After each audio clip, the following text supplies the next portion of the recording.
अब क्या नया पढ़ना चाहिए या फिर हमें उसी का रिवीजन करना चाहिए। तो मैं मॉक जो आप पहले वीकेंड पे लगाते थे या 15 दिन पे एक मॉक लगाते थे, दो तरीके के बच्चे होते हैं। एक तो ये होते हैं कि उन्होंने किसी और एग्जाम की प्रिपरेशन कर रखी है, तो 21 का एरो का पेपर उठा के देख लीजिए, वहां पे जाके बैठते हैं तो बहुत ज्यादा कंफ्यूजन होता है और कॉन्फिडेंस नहीं आता है।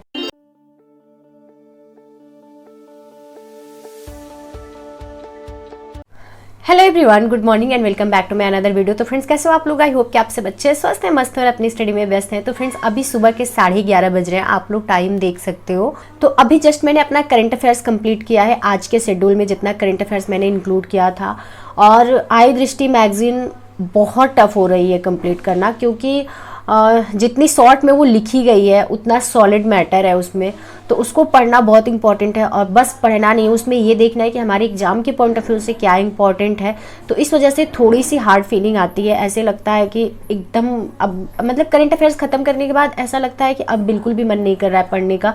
मैं 9:30 बजे बैठी थी, 9:30 से 11:30 यानी 2 घंटे की मेरी रीडिंग हुई है अभी। तो 2 घंटे अपने शेड्यूल का मैंने अभी तक कंप्लीट किया है। तो चलते हैं, कुछ ब्रेकफास्ट वगैरह कर लेते हैं, क्योंकि अभी तक सिर्फ 1 कप चाय पिया है हमने। और ये जर्नी हम लोग बहुत अच्छे से कंप्लीट करेंगे, और इसमें अपनी ज़िंदगी के जितने धब्बे हैं उसको एक एक दिन करके हम लोग धुल रहे हैं, और आई होप कि एक दिन पूरी तरीके से धुल जाएगा और हम लोग अपने जीवन के मुकाम को हासिल कर लेंगे।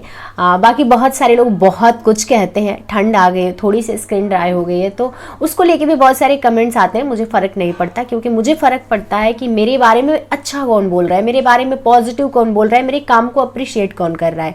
बाकी कौन क्या कहता है, मुझे इस चीज़ से बहुत ज़्यादा फ़र्क नहीं पड़ता है।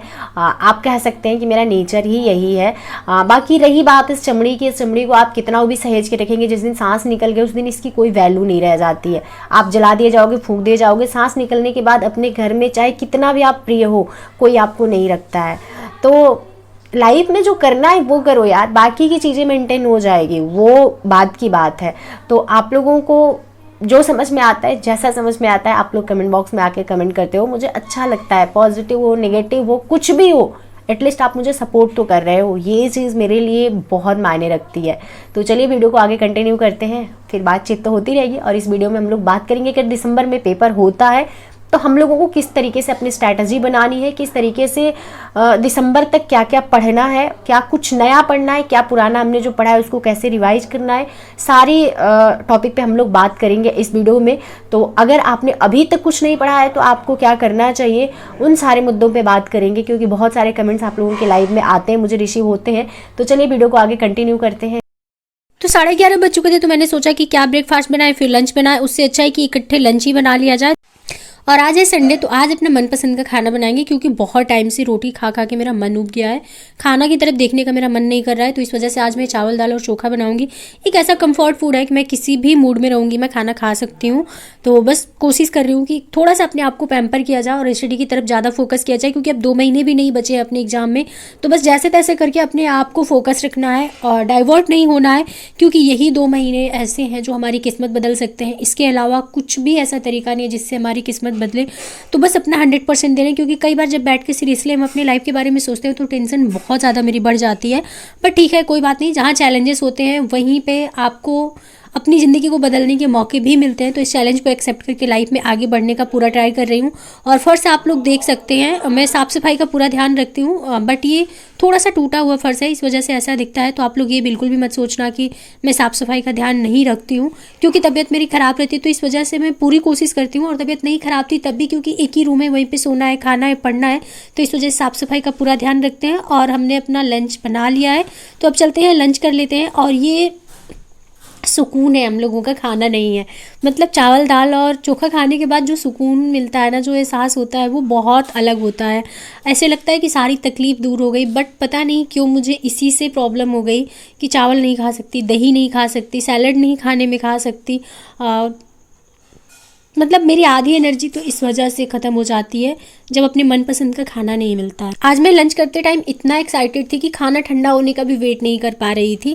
और चावल दाल और चोखा जब मिल जाए अपनी प्लेट में ना, और हाथ से खाना खाओ, क्योंकि प्रॉपर भाई हम लोग गाँव के। तो फ्रेंड्स, अभी शाम के 4:30 बज रहे हैं, और लंच करने के बाद मैंने अपनी एक ऑनलाइन क्लास कंप्लीट की। उसके बाद मैं तैयार हो गई, अब चलती हूँ बाहर, कुछ काम से जा रही हूँ।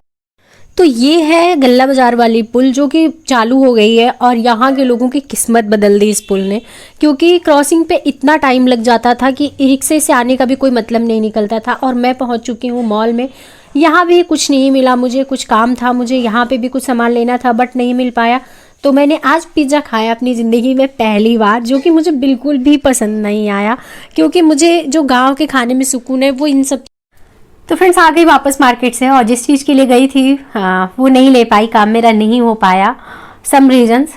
चलिए कभी नेक्स्ट टाइम शेयर करेंगे। बट एक चीज़ कहना चाहेंगे मेरे दोस्त कि आपकी परिस्थितियां जब तक आपके अनुकूल रहेंगी तब तक आपको एहसास ही नहीं होगा कि आप खुद को कैसे संभालोगे। जब आपकी परिस्थितियां आपके अगेंस्ट जाती हैं तब आप खुद को समझते हो, हाथ पांव चलाते हो कि हमें कैसे निकलना है इन परिस्थितियों से। तो बस वही एक छोटा सा प्रयास मैं भी कर रही हूँ और बहुत जल्द उम्मीद करती हूँ कि इन सारी दुविधाओं से मैं बाहर आ जाऊँगी और ज़िंदगी मेरी बेहतर होगी। बस इसी कोशिश में लगी हुई हूँ और इस कोशिश में साथ चाहिए आप लोगों का। तो आप लोग अपना साथ बनाए रखना ताकि मैं इस प्रॉब्लम से निकल पाऊँ। तो चलिए आगे हम लोग बात करते हैं कि हम लोगों का जो पेपर है अगर 22 दिसंबर को होता है तो अब 2 महीने भी नहीं बचा है हम लोगों के पास। तो हम लोगों को प्रिपरेशन कैसे करनी है, क्योंकि समय कम है। अगर 22 दिसंबर को पेपर कराता है यूपीपीएससी तो अब हम लोगों को क्या करना है, क्या नई चीज़ें पढ़नी है या हमने जो पढ़ा है उसका रिवीजन करना है।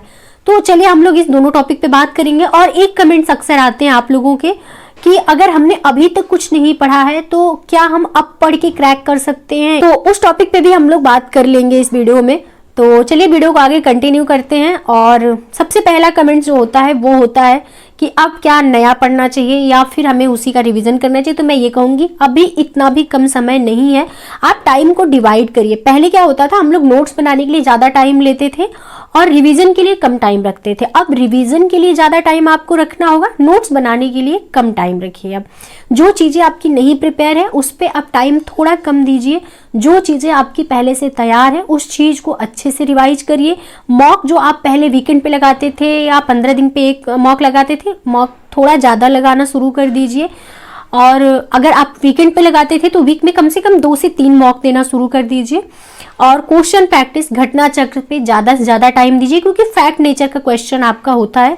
तो घटना चक्र से क्वेश्चन लगाइए और कोशिश करिए कि जो क्वेश्चन आपको नहीं आते हैं उन्हीं क्वेश्चन पे टाइम दीजिए। जो क्वेश्चन ईजिली आपने पहले सॉल्व कर रखा है उस क्वेश्चन पे अपना टाइम बिल्कुल भी मत वेस्ट करिए।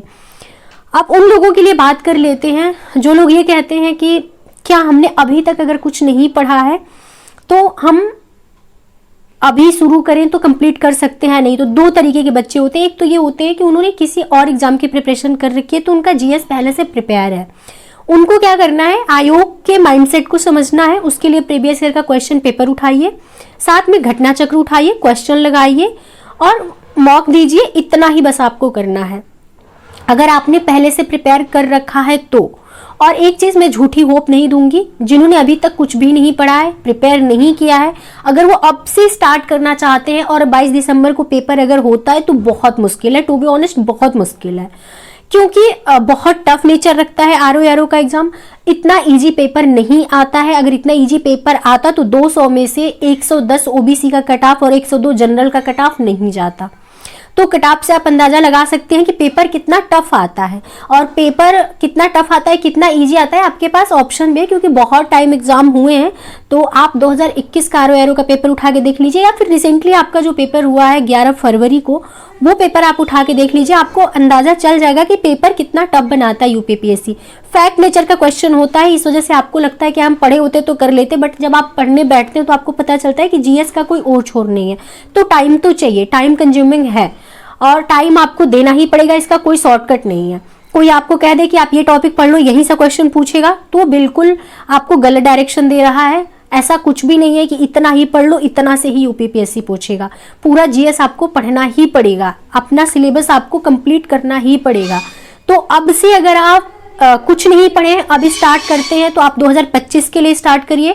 आप बिल्कुल भी मत टाइम वेस्ट करिएगा इस एग्जाम के लिए। अभी तक मॉक नहीं लगाया है, मॉक देना शुरू कर दीजिए, क्योंकि मॉक से ही पता चलता है कि आपकी तैयारी कितनी है, कौन सा सब्जेक्ट आपका वीक है, कहाँ पे आप गलतियां कर रहे हैं।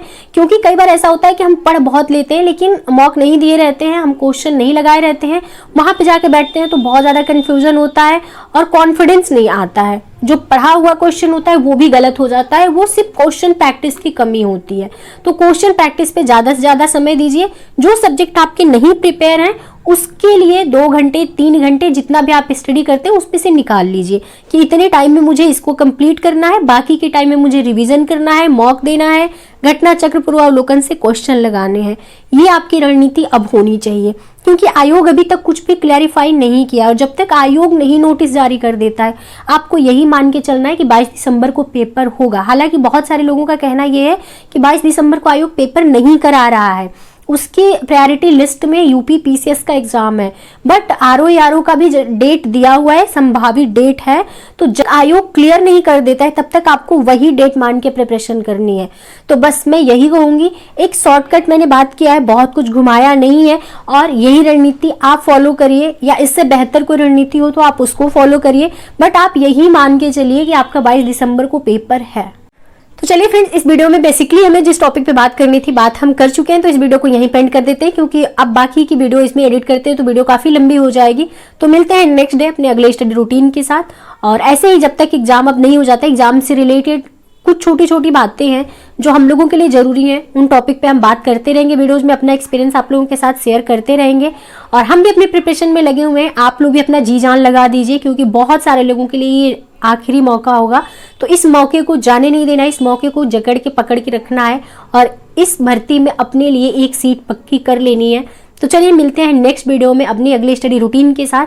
अभी के लिए इतना ही, बाय बाय। वीडियो पसंद आए तो लाइक जरूर करिएगा, चैनल पे अगर नए हैं तो चैनल को सब्सक्राइब करके बेल आइकन जरूर प्रेस करिएगा, जिससे मेरी आने वाली वीडियो का नोटिफिकेशन आप सभी को मिल सके। और बुक लिस्ट की वीडियो आपने नहीं देखी है तो देखिए जाइए, 2 बुक लिस्ट की वीडियो है जिसको मैंने कम्युनिटी पोस्ट पे लगा दिया है, तो वो दोनों वीडियो आप देखिए, जो आपको यूजफुल लगे आप फॉलो करिए। अगर आप 2025 के लिए बुक लिस्ट देखना चाहते हैं तो जो पुरानी वाली वीडियो है उसको देखिए। अगर 2024 में आप एग्जाम दे रहे हैं, जो आपका ये पेपर हो रहा है, तो उसके लिए आप जो अभी मैंने कल बुक लिस्ट की वीडियो अपलोड किया है वो वीडियो फॉलो करिए, आपको बेहतर रिजल्ट मिलेगा। तो आज के लिए इतना ही, मिलते हैं नेक्स्ट वीडियो में।